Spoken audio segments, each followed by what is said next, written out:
Animal fats are in which state at room temperature, यानी animal के जो fats है वो रूम टेम्परेचर पर किस शक्ल में होता है, सॉलिड में या लिक्विड में या गैस में या प्लाज्मा में। तो हमारे पास जो एनिमल फैट्स है या ह्यूमन फैट्स भी जिसमें आता है तो हमारे पास सॉलिड है। ऑप्शन नंबर ए, जिसे सैचुरेटेड फैट भी कहा जाता है, यानी कि सैचुरेटेड फैट होता है और सॉलिड होता है रूम टेम्परेचर पर। The bond form when two or more atom complete their electron shell by sharing electron is called dash.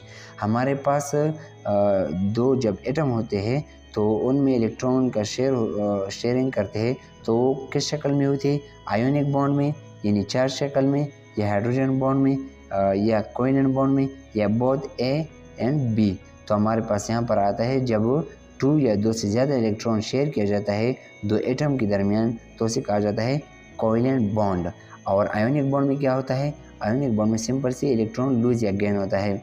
और हाइड्रोजन बॉन्ड ये अट्रैक्शन फोर्स से दो एटम्स के दरमियान। तो हमारे पास यहाँ पर जो ऑप्शन आता है ऑप्शन नंबर सी। हमारा अगला क्वेश्चन है which of the following is a strong acid. हमारे पास स्ट्रॉन्ग एसिड कौन सा होता है। जैसे कि हम जानते हैं एथेन में क्या होता है, एथेन में जब हाइड्रोक्साइड ग्रुप अटैच होता है या कार्बोक्सिलिक एसिड होता है वो इतना एसिडिक नहीं होता जितना कि इनमें से पिनोल। ऑप्शन नंबर डी होता है, क्योंकि पिनोल में जो होता है रेजोनेंस होता है। जैसे कि पिनोल स्ट्रक्चर को आप जानते होंगे, पिनोल बेंजीन लाइक स्ट्रक्चर होता है, उस पर OH ग्रुप अटैच होता है तो उसकी वजह से उसमें रेजोनेंस फिनोमेना होता है। और रेजोनेंस फिनोमेना की वजह से इसकी ये खसूसियत हो जाती है कि ये स्ट्रॉन्ग एसिड बन जाता है। तो हमारे पास ऑप्शन नंबर आता है D. The enzymes function are optimum at dash. Enzyme की जो एक्टिविटी होती है वो कब पीक पर होती है, ज़्यादा होती है। ऑप्शन नंबर ए, स्पेसिफिक टेम्परेचर पर, या स्पेसिफिक pH पर, या स्पेसिफिक कोफैक्टर एंजाइम पर, या ऑल ऑफ दिस पर। यहाँ पर तो सारे मैटर करते हैं लेकिन जो टेम्परेचर होता है वो ज़्यादा इफेक्ट करते हैं एंजाइम एक्टिविटी को। यानी कि जब टेम्परेचर बहुत कम होता है तो एंजाइम की एक्टिविटी तब भी ऑप्टिमम नहीं होती, ज़्यादा नहीं होती। अगर बहुत ज़्यादा होता है तो फिर वो डेनेचर होता है। तो स्पेसिफिक टेम्परेचर यहाँ पर हमारे पास ऑप्शन नंबर ए आता है। हमारा अगला MCQ है enzyme are basically dash. Enzyme basically क्या होते हैं, प्रोटीन्स होते हैं, या ऑप्शन नंबर बी कार्बोहाइड्रेट होते हैं, या ऑप्शन नंबर सी हाइड्रोकार्बन होते हैं, या option number D none of this होते हैं। तो हमारे पास एंजाइम जो होते हैं वो प्रोटीन्स होते हैं, तो ये भी इम्पॉर्टेंट है। The solubility of the solute depend upon dash. Solute की जो सॉल्युबिलिटी होती है यानी कि सॉल्यूट का जो हल होना होता है वो किस चीज़ पर डिपेंड करता है। Option number A, temperature of the solution, option number B, quantity of the solvent, option number C, quantity of the solute, option number D, all of this. तो हमारे पास जो सॉल्यूट की सॉल्युबिलिटी है वो किस चीज़ पर डिपेंड करते हैं, ऑल ऑफ दिस। यानी कि जब टेम्परेचर ज़्यादा करते हैं तो सॉल्यूट ज़्यादा हल होता है, या क्वांटिटी ऑफ द सॉल्वेंट को जब ज़्यादा करते हैं तब भी सॉल्यूट ज़्यादा हल होता है, या क्वांटिटी ऑफ सॉल्यूट को ज़्यादा करते हैं तब सॉल्यूट कम डिजॉल्व होगा। तो सारे जो ऑप्शन यहाँ पर दिए गए हैं तो इसकी सॉल्युबिलिटी डिपेंड करती है सॉल्यूट की। तो हमारे पास ऑप्शन नंबर डी आता है।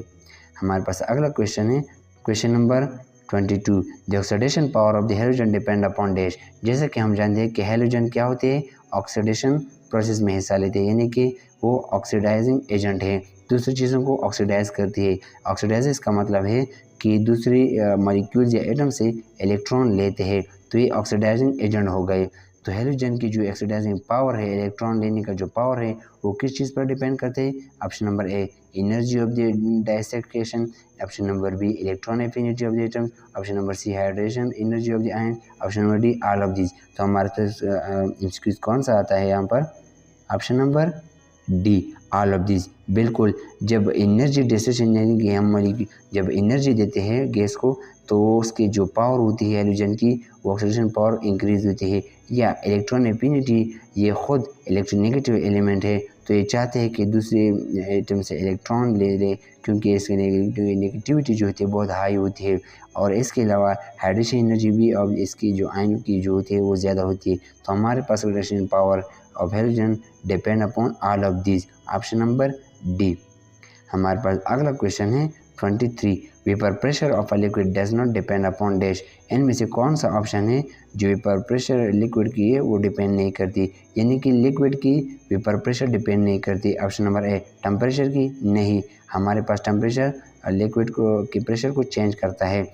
या इंटरमोलिक्यूलर फोर्स, ये भी नहीं आता क्योंकि इंटरमोलिक्यूलर फोर्स भी लिक्विड के प्रेशर को इफेक्ट करता है। हमारे पास option number amount of liquid, option number C. जी हाँ, हमारे पास ऑप्शन नंबर सी आता है क्योंकि इस पर डिपेंड नहीं करते कि आप कितना लिक्विड लेते हो। लेकिन option number D amount of salt dissolve in liquid, अगर हम कोई सॉलिड को डिजोल्व करें लिक्विड में तो फिर भी इसके ऊपर प्रेशर कम हो जाती है। तो हमारे पास ऑप्शन नंबर सी आता है, द अमाउंट ऑफ लिक्विड, जो ऊपर प्रेशर को इफेक्ट नहीं करता किसी भी लिक्विड की। हमारे पास अगला क्वेश्चन है 24, द प्रोसेस और the system that do not involve exchange of the heat are called dash. जैसे कि हम ऑलरेडी जानते हैं कि जब सिस्टम को एनर्जी दी जाती है या एनर्जी ली जाती है तो वर्क डन करता है, लेकिन यहाँ पर कौन सा प्रोसेस है जिसमें एक्सचेंज ऑफ हीट नहीं होता, यानी change in q is equal to zero. तो हमारे पास ऑप्शन नंबर कौन सा आता है, आइसोथर्मल। नहीं, आइसोथर्मल में एनर्जी चेंज होता रहते हैं, यानी कि सेम एनर्जी सिस्टम लेता है और रिलीज भी करता है। Option number B equilibrium. नहीं, क्योंकि ये भी इसी तरह आइसोथर्मल का एक प्रोसेस है। Option number C thermal process. नहीं, क्योंकि थर्मल प्रोसेस में क्या होता है, एनर्जी दी जाती है। Option number D adiabatic process. जी हाँ, हमारे पास ऑप्शन नंबर डी आता है क्योंकि एडियाबेटिक प्रोसेस ये एक आइडियल गैस है जिसमें क्या होता है, जिसमें exchange of the heat zero होता है। तो हमारे पास exchange of heat is equal to zero, so this process is called adiabatic process. आप लोगों को ये ज़रूर याद होना चाहिए, option number D. The region where the probability of the finding the electron is maximum, वो कौन सी एटम की जगह होती है या एटम की बाहर या अंदर कौन सी जगह होती है जहाँ इलेक्ट्रॉन पाया जा सकता है, प्रोबेबिलिटी ज़्यादा होती है। Nucleus, atom, orbital, node plane. तो आपको इनमें से कौन सा लगता है? जी जवाब दीजिए। जी हाँ, ऑर्बिटल। हमारे पास है option number C. Molar mass of the water is dash. Mass of the substance is equal to the mass of the substance divided by number of mole of that substance। लेकिन यहाँ पर हम फॉर्मूले के साथ इस तरह मालूम कर सकते हैं कि H2O हाइड्रोजन के कितने मॉलिक्यूल है 2 और एटॉमिक मास कितना है 1। तो 2 को 1 के साथ मल्टीप्लाई करेंगे फिर प्लस करेंगे और H2O में ऑक्सीजन भी आता है, तो ऑक्सीजन के कितने मॉलिक्यूल है 1 और मास कितना है 16। तो हम 16 के साथ क्या करेंगे, 1 को ज़रब करेंगे तो 16 आता है।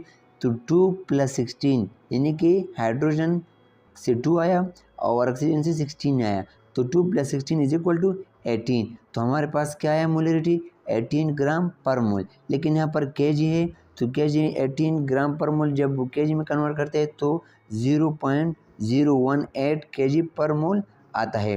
तो आपको ये दो वैल्यू ज़रूर आनी चाहिए। ग्राम में कितना होता है 18 ग्राम पर मोल और किलोग्राम में कितना होता है 0.018 किलोग्राम पर मोल। The hydrocarbon in which all the 4 valencies of the carbon are fully occupied is called alkene, alkyne, alkane, cycloalkane।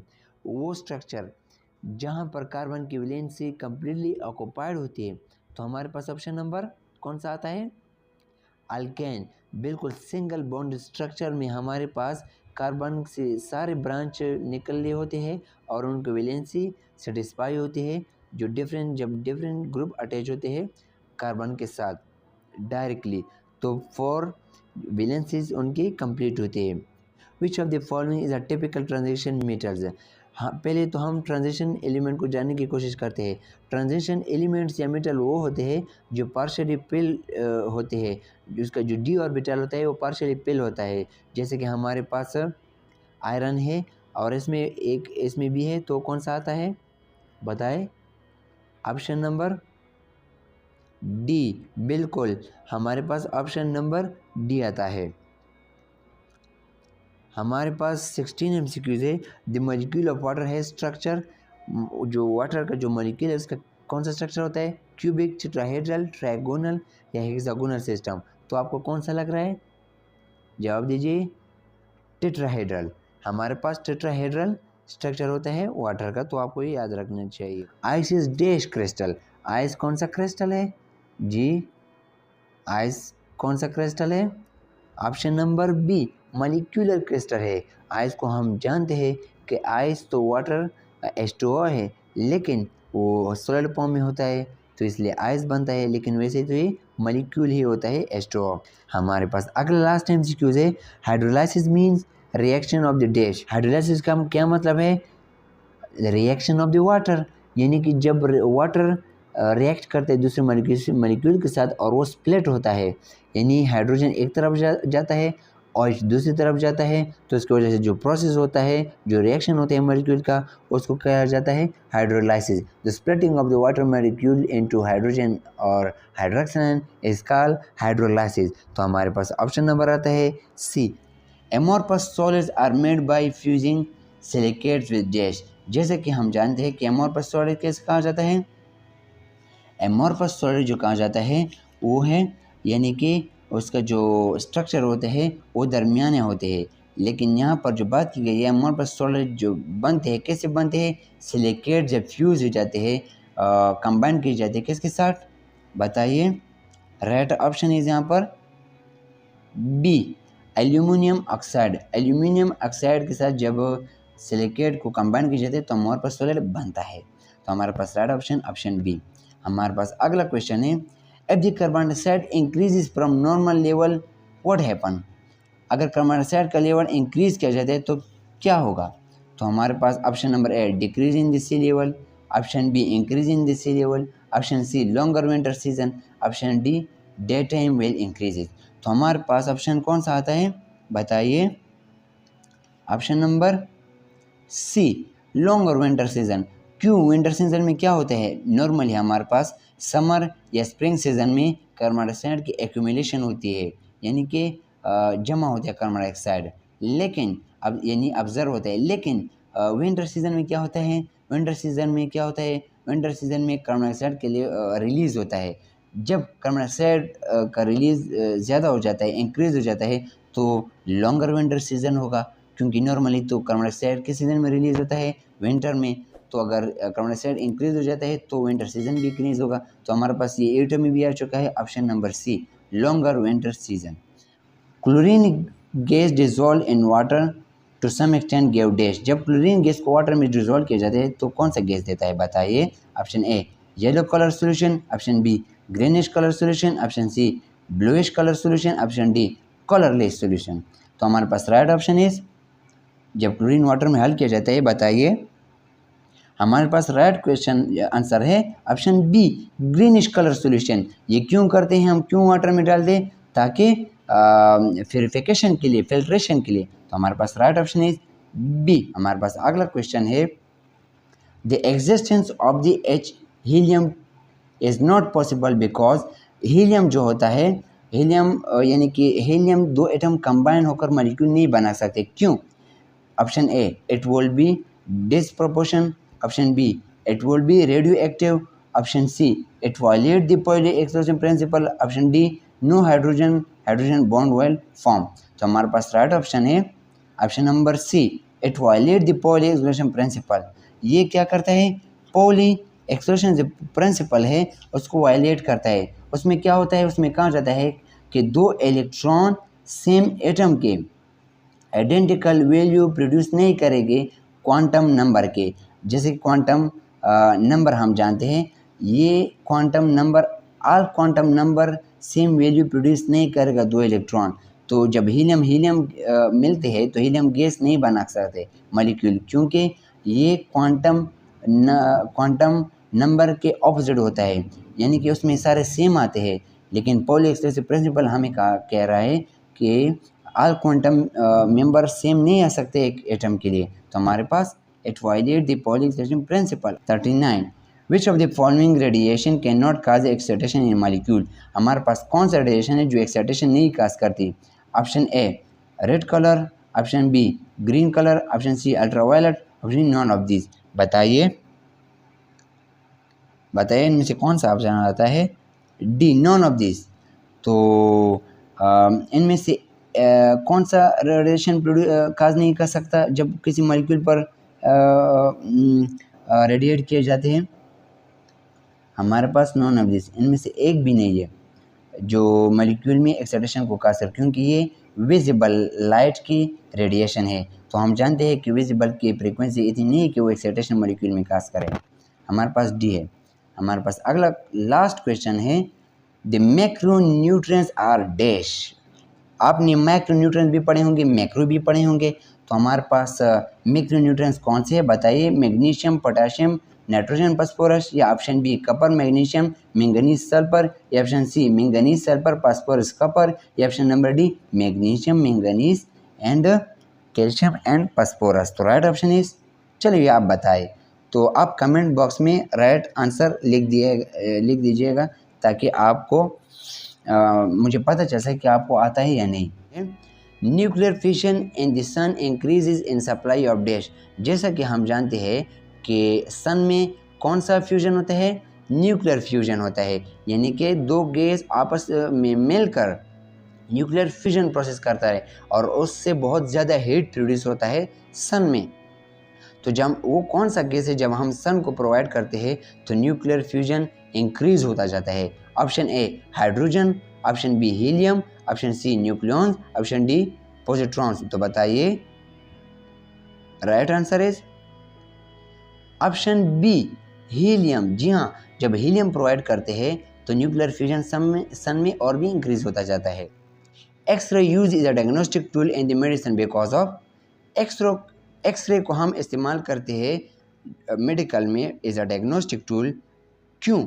Option A क्योंकि ये पार्टिकल प्रॉपर्टीज़ की होती है, option B cost of the x-ray unit is low, यानी कि इसका जो cost है वो कम होता है, option C high penetrating power, option D it is not electromagnetic wave. बताइए क्यों इस्तेमाल करते हैं? Option C high penetrating power. X-ray की जो पेनिट्रेटिंग पावर है वो बहुत ही हाई है, इसलिए हम ये इस्तेमाल करते हैं, लेकिन ये बोन में पास नहीं हो सकते, तो इसलिए हम जो हमारे बॉडी के और ऑर्गन है उसमें पास हो सकते हैं, लेकिन बोन में पास नहीं होते। तो बोन के फ्रैक्चर हम मालूम करते या कोई भी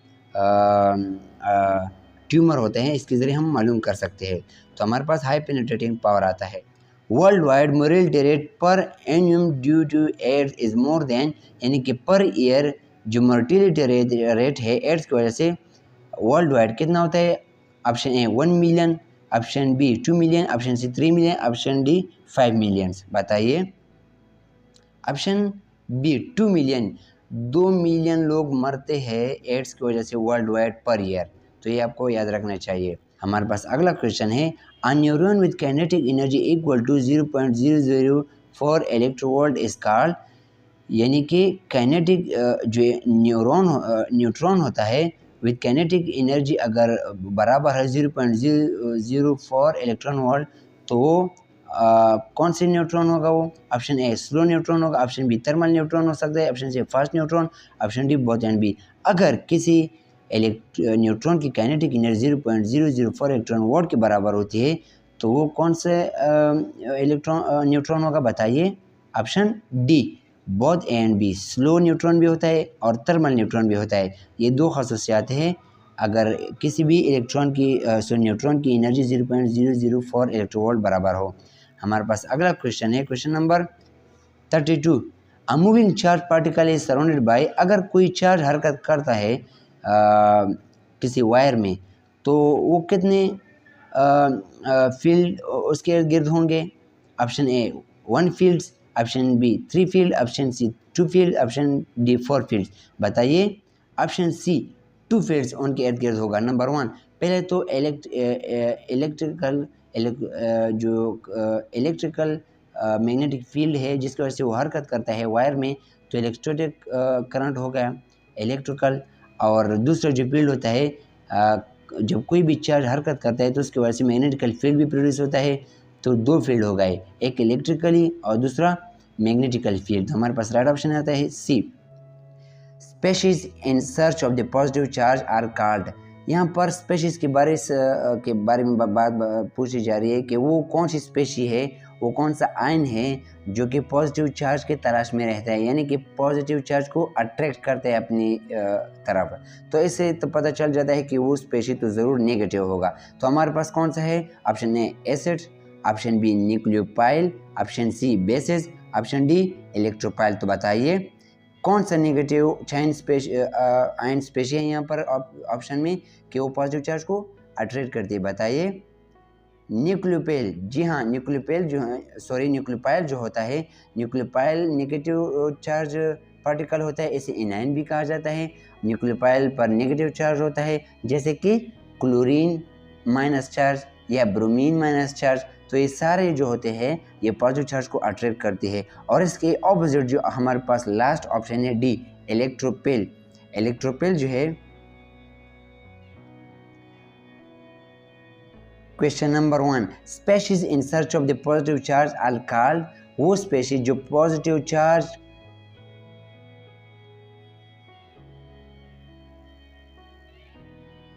question number 1, species in search of the positive charge are called, वो स्पेशीज जो पॉजिटिव चार्ज को तलाश करती है, अट्रैक्ट करती है अपनी तरफ, उसको क्या कहा जाता है? ऐसे तो पता चल जाता है कि जब पॉजिटिव चार्ज को ढूंढती है या अट्रैक्ट करती है तो वो तो इन ऑप्शन में तो नेगेटिव आयन पार्टिकल होगा। तो बताइए, option A acids, option B nucleophile, option C bases या ऑप्शन डी इलेक्ट्रोपाइल। तो इनमें से कौन सा नेगेटिव आयन चार्ज पार्टिकल है जो पॉजिटिव चार्ज को अट्रैक्ट करता है? बताइए।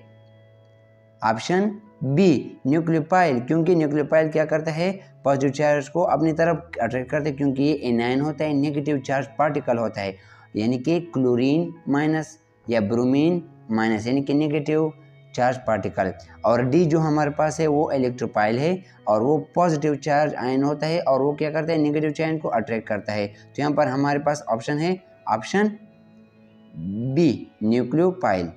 हमारे पास अगला क्वेश्चन है, question number 3, the wave nature of the electron is illustrated bye it's, यानी कि इलेक्ट्रॉन की जो वेव प्रॉपर्टी है वो किस वजह से डिस्कवर की गई, यानी कि इलेक्ट्रॉन की वेव प्रॉपर्टी को किसके ज़रिए डिस्कवर किया गया था? Option A photo electric effect, option B Compton effect, या ऑप्शन सी पेनिट्रेटिंग इफेक्ट, या ऑप्शन डी डायफ्रैक्शन। तो बताइए ऑप्शन कौन सा आता है? बताइए। पहले फोटो इलेक्ट्रिक इफेक्ट को जानते हैं, option A. Photo electric effect जो होता है वो जब कोई भी इलेक्ट्रोमैग्नेटिक वेव पास किया जाता है मैटर पर, यानी कोई पार्टिकल पर, तो उससे इलेक्ट्रॉन इमिट होते हैं, तो उसे photo mean light electric effect कहा जाता है। यानी कि रेडिएशन को पास किया गया एक चीज़ पर, एक मैटर पर, उससे इलेक्ट्रॉन इमिट की गई है रेडिएशन के ज़रिए, तो ये तो फोटो इलेक्ट्रिक इफेक्ट हो गई, ये तो नहीं है। Option B Compton effect. Compton effect जब कोई एक्सरे या दोबारा कोई रेडिएशन कोई चीज़ को हिट करती है एटम को, तो उसकी वजह से इलेक्ट्रॉन वैलेंस शेल से रिलीज़ होंगे, और वो वैलेंस शेल से इलेक्ट्रॉन जो रिलीज़ होते हैं और उसके बाद जो रेडिएशन है उसके जो वेवलेंथ होती है वो डिक्रीज़ होती है। बिल्कुल जब पहले हिट करेगा पार्टिकल को तो फ्रिक्वेंसी ज़्यादा होगी, लेकिन हिट करने के बाद जब आगे लाइट रिफ्लेक्ट होगा तो उसकी फ्रिक्वेंसी वेवलेंथ बहुत कम ज़्यादा होगा, तो ज़्यादा होगा फ्रिक्वेंसी कम होगी, तो इस इफेक्ट को कॉम्पटन इफेक्ट कहा जाता है। तो क्या ये हमारे पास ये ऑप्शन आता है? बताइए। ये भी नहीं आता। Option C penetrating effect. Penetrating effect जब कोई चीज़ में रेडिएशन जब अंदर जाते पेनिट्रेट कर जाते, ये भी नहीं। Option D diffraction. जी हाँ, डिफ्रैक्शन जब इलेक्ट्रॉन को जब एक होल को से पास किया गया तो वहाँ पर वेव से बन गए, तो डिफ्रैक्शन ने क्या साबित किया कि इलेक्ट्रॉन है वेव नेचर का भी परफॉर्म करता है, यानी कि इलेक्ट्रॉन वेव भी होता है। और इसके अलावा डिब्रोगली एक्सेंटेस्ट डिब्रोगली इक्वेशन भी एक बताता है कि इलेक्ट्रॉन वेव नेचर का भी होता है, इलेक्ट्रॉन वेव की शक्ल में भी होता है। तो हमारे पास option D diffraction is the right option. तो इस इंस्टीट्यूट में आपको 3 चीज़ें और आपने जाना इनके बारे में। तो हमारे पास अगला क्वेश्चन है, question number 4, for a given liquid at atmospheric pressure which process can occur at any temperature. एक लिक्विड है और जब आपने रखा तो क्या होगा? विदाउट एनी टेम्परेचर, आपने कोई टेम्परेचर नहीं दिया, फिर भी वो लिक्विड क्या करेगा? एवापोरेट करेगा। तो हमारे पास कौन सा ऑप्शन आता है? Option A boiling, option B evaporation, option C melting, option D solidification. तो जब हम पानी को रखते हैं या धूप में या कहीं भी रखते हैं तो उस वजह से क्या कौन सा प्रोसेस होगा? एवापोरेशन होगा। Option B is the right option. ये तो simple C option D evaporation. हमारे पास अगला इंपॉर्टेंट क्वेश्चन है जो कई बार एटम में आ चुका है और केमियो नर्सिंग कैड में आ सकता है। Helium gas is use in filling balloons but not hydrogen through hydrogen is lighter than helium. जैसे कि हम जानते हैं कि बैलून में क्या इस्तेमाल किया जाता है, एक गैस जिसकी वजह से वो ऊपर जाती है, तो उसमें हीलियम गैस इस्तेमाल किया जाता है। हाइड्रोजन क्यों नहीं इस्तेमाल किया जाता, यहाँ पर ये पूछ रहा है। तो हाइड्रोजन हम जानते हैं कि लाइटर भी होता है, यानी कि बैलून को जब हाइड्रोजन भर दिया जाता है बैलून में तो आसानी से वो ऊपर जा सकता है, यानी कि बैलून में हाइड्रोजन को इस्तेमाल कर सकते हैं, लेकिन फिर भी नहीं इस्तेमाल करते। क्यों? Option A, pure hydrogen is not easily available. क्या हाइड्रोजन हमारे पास अवेलेबल नहीं होता इसलिए बैलून में इस्तेमाल नहीं करते? Option B, helium is reactive than hydrogen. क्या हीलियम मोर रिएक्टिव है than hydrogen? Option C, helium is cheaper than hydrogen. क्या हीलियम की कॉस्ट यानी कि कीमत कम होती है हाइड्रोजन से? Option D, hydrogen is inflammable. तो बताइए हम हाइड्रोजन क्यों इसलिए इस्तेमाल नहीं करते बैलून में? क्योंकि वो इनफ्लेमेबल है, इन्फ्लेमेशन काज कर सकती है, ख़तरनाक है। तो हमारे पास राइट ऑप्शन इज डी बहुत इंपॉर्टेंट है। हमारे पास अगला क्वेश्चन है, question number 6, which of the following strongest oxidizing agent, इनमें से कौन सा स्ट्रॉन्गेस्ट ऑक्सीडाइजिंग एजेंट है? ऑक्सीडाइजिंग एजेंट का मतलब है कि दूसरे से इलेक्ट्रॉन लेना, उसको ऑक्सीडाइज करना, और रिड्यूसिंग एजेंट का मतलब है इलेक्ट्रॉन देना। तो इनमें से कौन इलेक्ट्रॉन लेगा स्ट्रॉन्गली, कौन ले सकता है बताइए? ऑप्शन ए, आर्गॉन लेगा, option B potassium, option C chlorine, option D calcium. बताइए कौन सा ऑप्शन आता है जो इलेक्ट्रॉन लेगा दूसरे से? ऑप्शन सी क्लोरीन, क्योंकि क्लोरीन पर तो नॉर्मली नेगेटिव चार्ज आयन होता है, क्योंकि इलेक्ट्रोनेगेटिविटी ज़्यादा होती है, लेकिन यहाँ पर इसने इलेक्ट्रॉन दी है तो ये अब लेंगे इलेक्ट्रॉन, स्ट्रॉन्गली लेंगे दूसरे एटम से। तो हमारे पास right option is C, chlorine.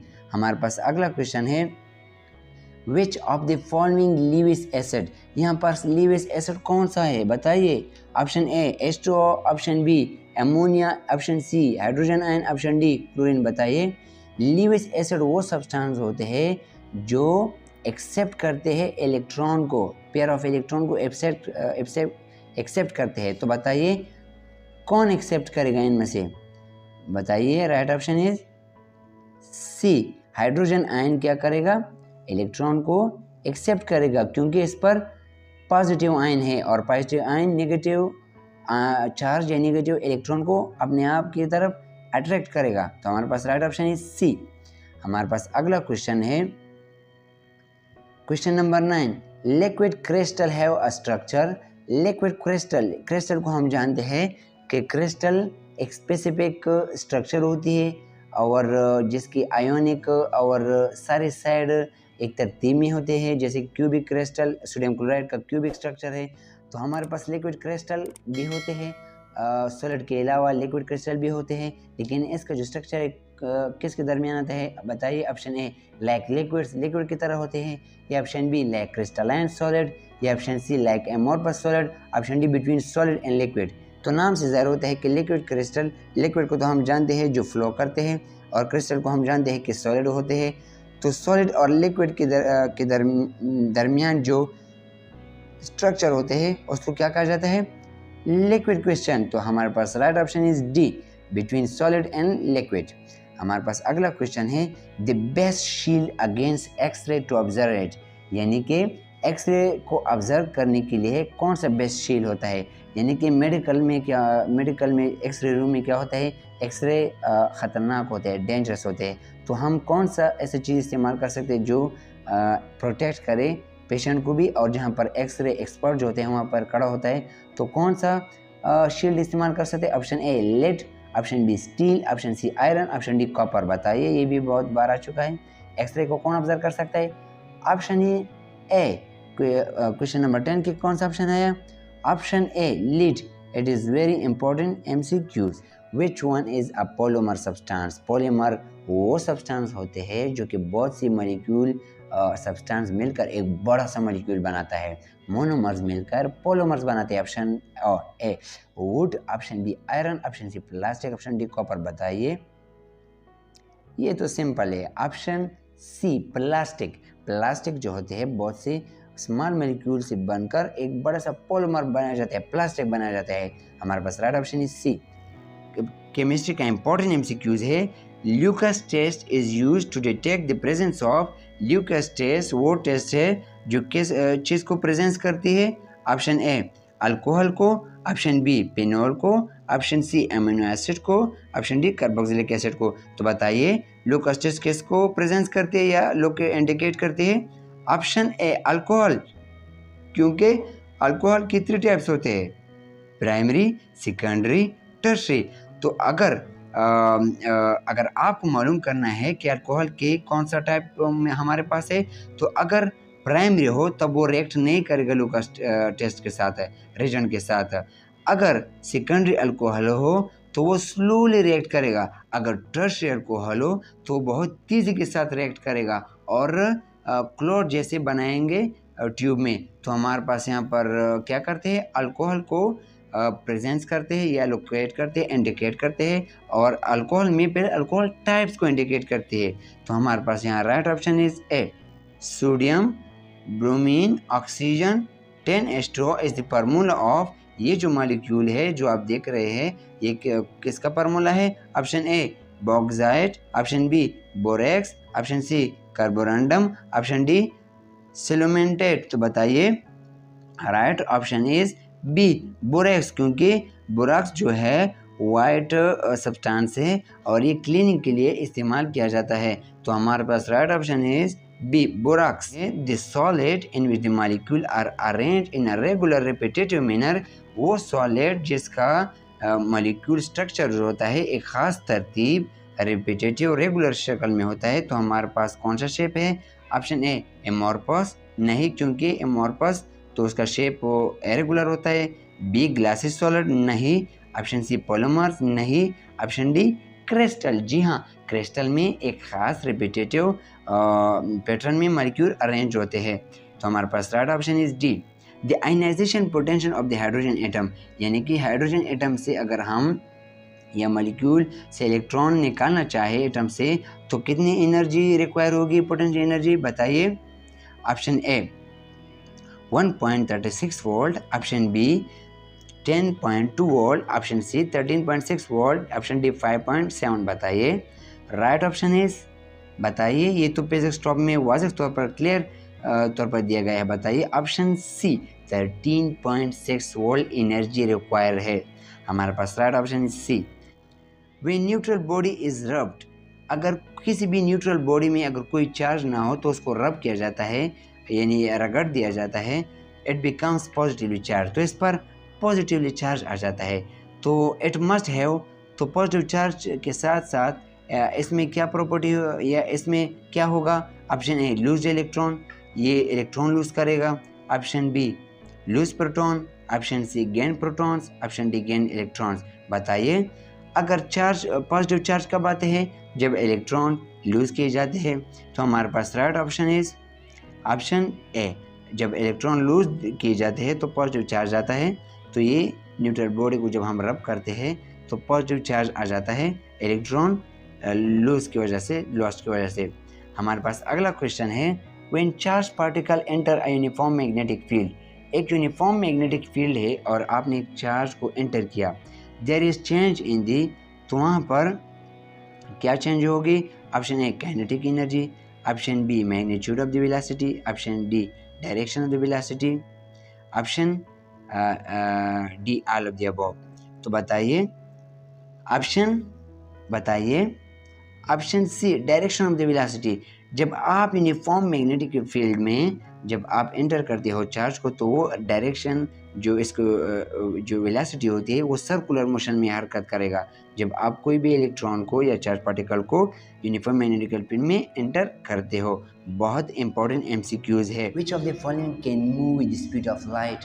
हमारे पास स्पीड ऑफ लाइट के यानी कि जो लाइट की जो स्पीड है उसके कोई और पार्टिकल भी मोशन कर सकता है स्पीड ऑफ लाइट के साथ, उतनी स्पीड के साथ। तो कौन सा ऑप्शन आता है?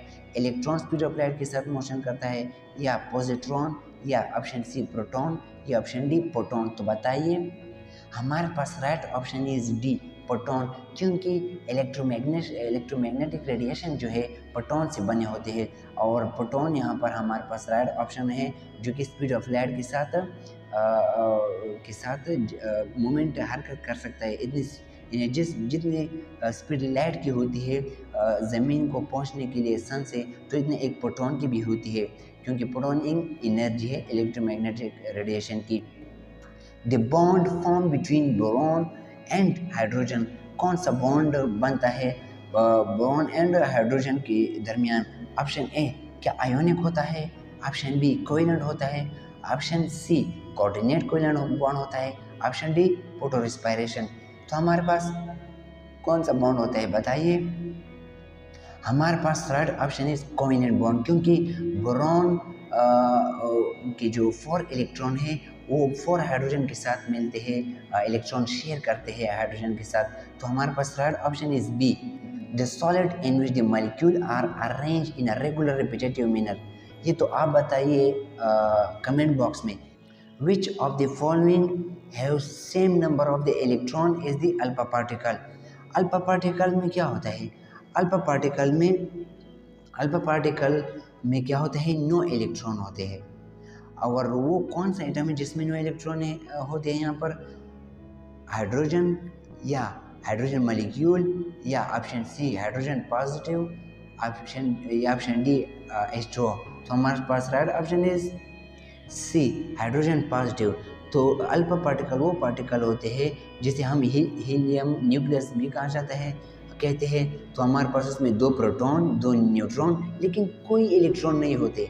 जैसे कि हाइड्रोजन में 1 इलेक्ट्रॉन होता है, जब एक को भी रिलीज़ किया जाता है तो हमारे पास उसके पास कोई इलेक्ट्रॉन नहीं रहता। तो इसकी वजह से हम हाइड्रोजन प्लस को अल्फा पार्टिकल कहते हैं। तो ये कई बार आ चुका है। हमारे पास अगला क्वेश्चन है, traffic signal are red while the eyes are more sensitive to yellow because of. जैसे कि आप जानते हैं कि ट्रैफिक लाइट में रेड लाइट को इस्तेमाल किया गया है गवर्नमेंट सतह पर, यानी कि जब ये तो आपको पता होना चाहिए, आपसे कोई भी एज अ स्टूडेंट पूछ सकता है कि हम रेड लाइट को क्यों इस्तेमाल करते हैं ट्रैफिक के लिए। तो हमारे पास कौन सा ऑप्शन आता है? क्या येलो हैज़ लेस स्प्रेड, या option B red light are refract less due to its long wavelength, या ऑप्शन सी एक्टर्स, या ऑप्शन डी बिगर। तो हमारे पास कौन सा ऑप्शन आता है? डी, क्योंकि रेड लाइट जो है वो कम रिफ्रैक्ट होता है क्योंकि इसकी लॉन्ग वेवलेंथ की वजह से। तो हमारे पास बहुत इंपॉर्टेंट एमसीक्यूज है, ये एक लॉन्ग वेवलेंथ की वजह से हम ये इस्तेमाल करते हैं रेड लाइट को ट्रैफिक के लिए। तो ये स्कैटर नहीं होता। तो हमारे पास right option is B, which of the following is not a vector quantity.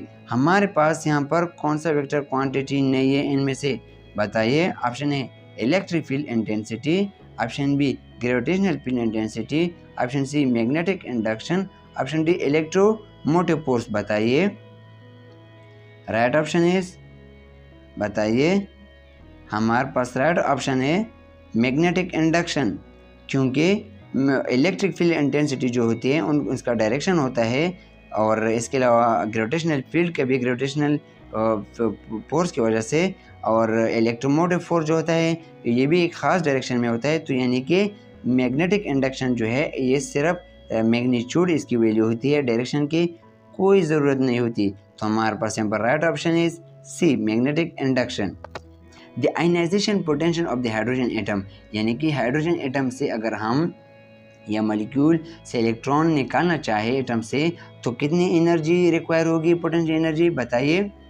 Option A 1.36 volt, option B 10.2 volt, option C 13.6 volt, option D 5.7। बताइए राइट ऑप्शन इज, बताइए। ये तो पेज स्टॉप में वाज़ेह तौर पर क्लियर तौर पर दिया गया है। बताइए option C 13.6 volt energy require है।